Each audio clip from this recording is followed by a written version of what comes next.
ఉంటారు. మీరు end user అయితే 5 ఇయర్స్ బిఫోరో 6 ఇయర్స్ బిఫోరో అపార్ట్మెంట్లో ఫ్లాట్ పర్చేజ్ చేయొద్దు. మీ ప్రాపర్టీ వాల్యూ అయితే పెరగదు, పెరిగే ఛాన్సెస్ చాలా తక్కువ. ఒక 4% 5% పెరిగిందనుకోండి, అది పెరిగినట్లే కాదు, వాళ్ళు ఇచ్చే ఎమ్యూనిటీస్కి సంబంధం ఉండదు. కాకపోతే అవి మిమ్మల్ని అట్రాక్ట్ చేయడానికి పనికొస్తాయి. So don't fall in to this trap అండి. Welcome to 3TV real estate. This is Ravi Prakash, real estate expert and real estate mentor. So మనం ఇప్పుడు హైదరాబాద్ రియల్ ఎస్టేట్లో రెసిడెన్షియల్ రియల్ ఎస్టేట్ గురించి డిస్కస్ చేద్దామండి.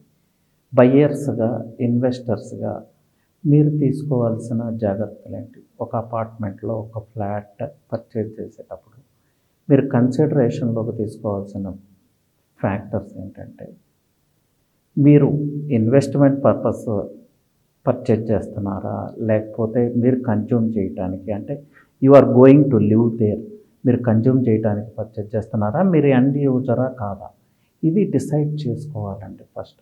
ఎందుకంటే మీరు ఇన్ కేస్ ఎండ్ యూజర్ అయితే చాలామంది చేసే మిస్టేక్ ఏంటంటే, ఎప్పుడో 5 ఇయర్స్ తర్వాత 10 ఇయర్స్ తర్వాత మా పేరెంట్స్ ఇక్కడికి వస్తారు, సో అప్పుడు ఫ్లాట్ కావాలి, లేకపోతే 5 ఇయర్స్ తర్వాత మేము ఇక్కడ ఉంటాము, ఇలా రకరకాల ఆప్షన్స్తో ఫ్లాట్ పర్చేజ్ చేస్తూ ఉంటారు. మీరు ఎండ్ యూజర్ అయితే 5 ఇయర్స్ బిఫోరో 6 ఇయర్స్ బిఫోరో అపార్ట్మెంట్లో ఫ్లాట్ పర్చేజ్ చేయొద్దు.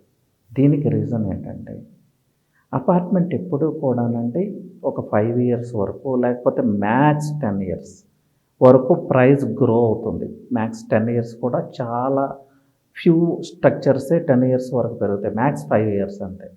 Again it depends on it's maintenance, again it depends on it's quality.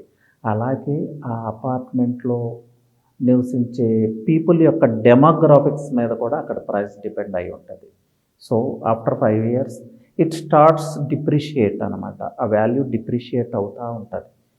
So అలాంటప్పుడు మీరు 5 ఇయర్స్ బిఫోరే ఒక అపార్ట్మెంట్లో ఫ్లాట్ పర్చేజ్ చేస్తే you will be the loser.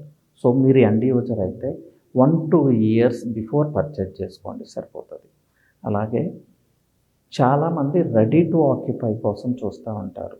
Ready to occupy purchase చేయటం 100% safe, నేను దానికి కాదంటలేదు. కానీ దానిలో ఉన్న ఇబ్బంది ఏంటంటే, మీరు ప్రైస్ ఎక్కువ పెట్టి కొనాల్సి వస్తుంది. సో అదే 1-2 ఇయర్స్ అండర్ కన్స్ట్రక్షన్లో ఉన్నప్పుడు మీరు పర్చేజ్ చేయగలిగితే ఆల్మోస్ట్ 20% ప్రైస్ అయితే వేరియేషన్ ఉంటుందండి. కొన్ని సందర్భాల్లో ఇంకొంచెం ఎక్కువ కూడా ఉండొచ్చు. ఇక్కడ మీరు కొన్ని ప్రికాషన్స్ తీసుకోవచ్చు. అండర్ కన్స్ట్రక్షన్లో పర్చేజ్ చేసేటప్పుడు ఎప్పుడు కూడా బ్రాండెడ్ రియల్టర్ని సెలెక్ట్ చేసుకోండి. జస్ట్ లైక్ అపర్ణ, లేకపోతే ఏఎస్బిఎల్ లాంటి మంచి సంస్థలు ఉన్నాయి, మై హోమ్ ఉంది. ఇలాంటి వాళ్ళ దానిలో అండర్ కన్స్ట్రక్షన్లో ఉన్నప్పుడు, లేకపోతే అసలు కన్స్ట్రక్షన్ లాంచ్ చేసినప్పుడు మీరు ఫ్లాట్ పర్చేజ్ చేసుకోండి. లాంచ్ చేసినప్పుడు పర్చేజ్ చేస్తే ఆల్మోస్ట్ 30-40% ప్రైస్ వేరియేషన్ ఉంటుంది కదా. సో ఎవరో కొత్త బిల్డర్ వచ్చారు, వాళ్ళ దగ్గర అయితే అండర్ కన్స్ట్రక్షన్లోనో లాంచింగ్ అప్పుడు మనం కొనలేము, we can't believe them. But ప్రెస్టేజో, క్యాండియరో, మై హోము, అపర్ణ ఇలాంటి సంస్థలు ఉన్నాయి కదా, జైబేరి ఇలాంటి కంపెనీస్ ఉన్నాయి కదా, వాళ్ళది ఎప్పుడైతే ప్రాజెక్ట్ లాంచ్ చేస్తారో అప్పుడే మీరు పర్చేజ్ చేసుకోండి. మీకు 30-40% ప్రైస్ వేరియేషన్ వస్తుంది.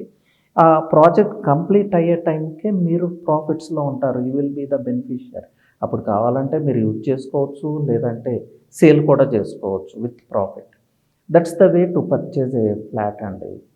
So ready to occupy purchase చేస్తే మాత్రం ప్రైస్ ఎక్కువ పెట్టాల్సిందే. సో తర్వాత కమింగ్ ఇయర్స్లో కూడా మీకంత అప్రిషియేషన్, మీరు అనుకున్న అప్రిషియేషన్ రాదు. ఎందుకంటే మీరు ఆల్రెడీ ప్రైస్ ఎక్కువ పెట్టి పర్చేజ్ చేశారు. ఆ డెవలపర్ మీద ఇంట్రెస్ట్స్, మెయింటెనెన్స్ ఛార్జెస్ ఇవన్నీ మీ మీద కూడా పడతాయి. సో మీ ప్రాపర్టీ వాల్యూ అయితే పెరగదు, పెరిగే ఛాన్సెస్ చాలా తక్కువ. ఒక 4% 5% పెరిగిందనుకోండి, అది పెరిగినట్లే కాదు. ఎందుకంటే inflation rate it self is 6% today. So 6% వరకు ప్రైస్ గ్రోత్ని అసలు మనం కన్సిడర్ చేయలేము. ఆఫ్టర్ దట్ వచ్చేదే మీకు profit. So go for a branded realtor. Launching అప్పుడు పర్చేజ్ చేయడానికి ట్రై చేయండి. మీకు ఆ భయం ఉంటే అట్లీస్ట్ 1 or 2 ఇయర్స్లో ఈ ప్రాజెక్ట్ కంప్లీట్ అవుతుంది అన్నప్పుడు పర్చేజ్ చేసుకోండి. ఇక ఎమ్యూనిటీస్ గురించి లాస్ట్ వీడియోలో నేను చెప్పున్నాను. ఎమ్యూనిటీస్ చూసి ఎప్పుడూ కూడా పర్చేజ్ చేయొద్దండి. ఎందుకంటే ఈరోజు బిల్డర్స్ ఇచ్చిన ఎమ్యూనిటీస్లో నాట్ ఈవెన్ 20% మనం యూటిలైజ్ చేసుకునేలాగా లేవు. 2000 మందికి 3000 మందికి ఒక స్విమ్మింగ్ పూలు, ఫంక్షన్ హాల్ ఉంటుంది, కానీ దాని రెంటల్ వాల్యూ చాలా ఎక్కువ ఉంటుంది. అలాగే ఎవ్రీథింగ్ అలాగే ఉంటుంది. ఏంటంటే అక్కడ ఉన్న డెన్సిటీ ఆఫ్ పాపులేషన్కి వాళ్ళు ఇచ్చే ఎమ్యూనిటీస్కి సంబంధం ఉండదు. కాకపోతే అవి మిమ్మల్ని అట్రాక్ట్ చేయడానికి పనికొస్తాయి. సో ఏవైతే ఎమ్యూనిటీస్ నిజంగా మీకు రిక్వైర్డ్ ఎమ్యూనిటీస్ వరకు చూసుకోండి చాలు. So don't fall in to this trap అండి. అలాగే 1-2 ఇయర్స్ బిఫోర్ పర్చేజ్ చేయండి, లేదంటే ప్రీ లాంచ్లో పర్చేజ్ చేయండి. That to for branded builder. New builder అయితే రెడీ టు ఆక్యుపై అయితేనే పర్చేజ్ చేయండి. అప్రూవల్స్ లేకుండా అసలు పర్చేజ్ చేయొద్దు. 50%, 40% ప్రైస్ తక్కువకి వస్తుంది కదా అని ఈ మధ్య చాలామంది ప్రీ లాంచ్లో ఫ్లాట్స్ బుక్ చేసుకోవడం జరిగింది. వాళ్ళు ఫ్లాట్స్ బుక్ చేసుకున్నాం అనుకుంటున్నారు, కానీ మీ మనీ ల్యాండ్కి డైవర్ట్ అవుతుంది. ల్యాండ్ మీదే ఇన్వెస్ట్ చేయలేని బిల్డర్ ఇంకా కన్స్ట్రక్షన్ ఏం చేస్తాడంటే you are in trap again. అది మళ్ళీ 10 ఇయర్స్ 20 ఇయర్స్ మీరు వాటి చుట్టూ తిరుగుతూ ఉండాలి.